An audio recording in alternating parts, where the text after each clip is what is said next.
तीसरी विद्या की बात और करता हूं जो भगवान शिव ने दी, और उसका नाम है आयुर्वेद विद्या। क्या नाम है उसका? आयुर्वेद विद्या।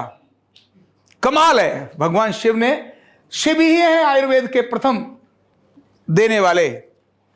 अगर वो नहीं देने वाले होते तो उनके साथ ये जो शब्द प्रयोग किया ना, त्र्यंबकम यजामहे सुगंधिम पुष्टिवर्धनम, सुगंधि और पुष्टि का वर्धन करने की बात जो कर रहा है, आरोग्य की बात कर रहा है, वो अपने शरीर से दिखा रहा है। आयुर्वेद का चित्र अपने शरीर पर दिखा रहा है कि मैं हूं आयुर्वेद। मेरे देखो, मैं जो मैं लगा रहा हूं, उन्होंने अपने ऊपर क्या लगाई? भस्म। क्या लगाई? भस्म लगाई। भस्म काहे की आई? जो लोग मरे जले उन्हीं की तो भस्म आई। पेड़ों को नहीं जलाया। किसको जलाया? जो लोग मरे, जिनका संस्कार किया, उसको उन्होंने किस पर लगा दिया? शरीर पर लगा दिया।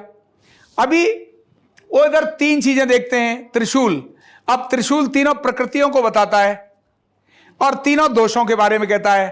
त्रिशूल का मतलब बात, पित्त और कफ। ये बात, पित्त, कफ का समन करिए, एक जैसा समान रखिए, तीनों दोषों को समान रखिए। अब आयुर्वेद विद्या में उन्होंने क्या दिया? तो दो चीजें दी आयुर्वेद विद्या में। एक दी औषधि और दूसरी दी सर्जरी। एक दी औषधि और दूसरी क्या दी? सर्जरी, यानी ऑपरेशन। शल्य चिकित्सा इसको बोलते हैं।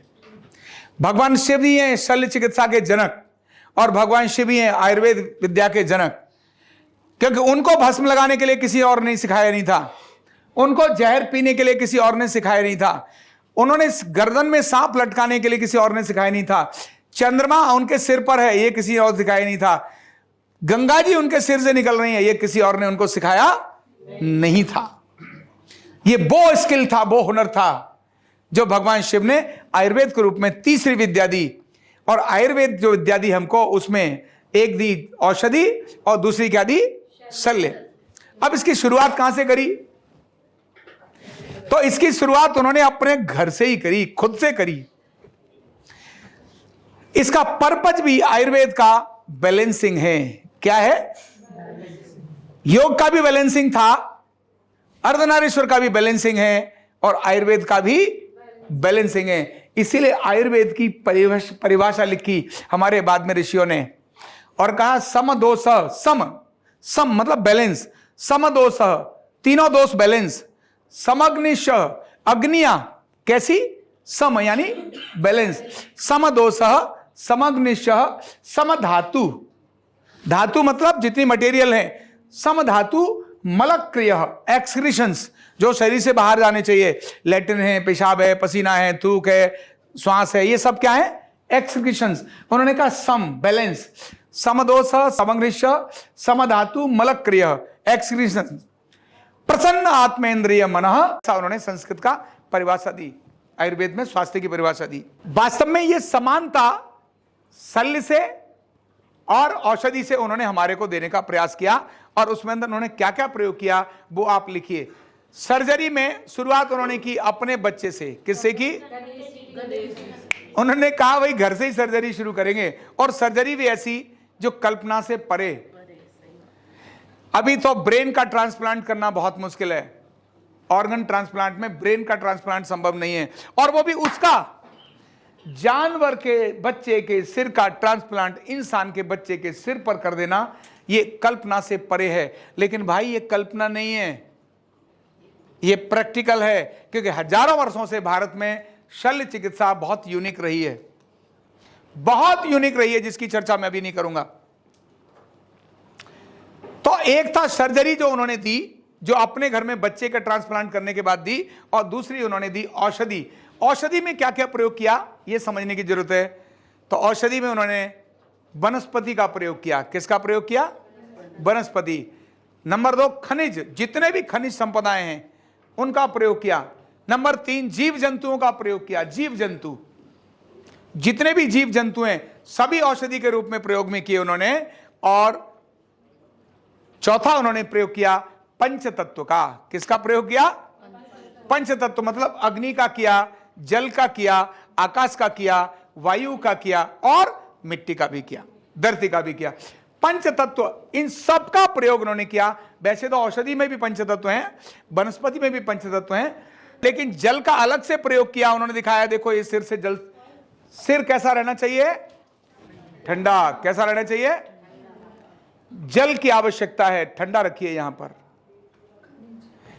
भस्म लगा रखी है, औषधि खुद प्रयोग कर रखी है, धातुएं प्रयोग कर रखी हैं, मृगचर और जितने भी पंचगव्य के प्रोडक्ट हैं, गाय के दूध है, और ये सारी चीजें क्या हैं? ये जीव जंतुओं से तो आया भाई। पशु क्या है? जीव जंतु ही है। तो उसके अवशेषों का प्रयोग किया। इस प्रकार अनेक सारी औषधियां उन्होंने विकसित करने का एक हमारे को मंत्र दिया, जिसका नाम दिया आयुर्वेद। क्या नाम दिया? आयु को वर्धन करने वाला वेद ज्ञान, जो आयु पर काम करता हो। तो ऐसी 3 महत्वपूर्ण विद्याएं, आरोग्य की विद्याएं भगवान शिव ने दी। ये तीसरी विद्या में औषधि और उपकरण का प्रयोग दिया। इससे पहली दोनों विद्याओं के अंदर औषधि और उपकरण का प्रयोग नहीं था।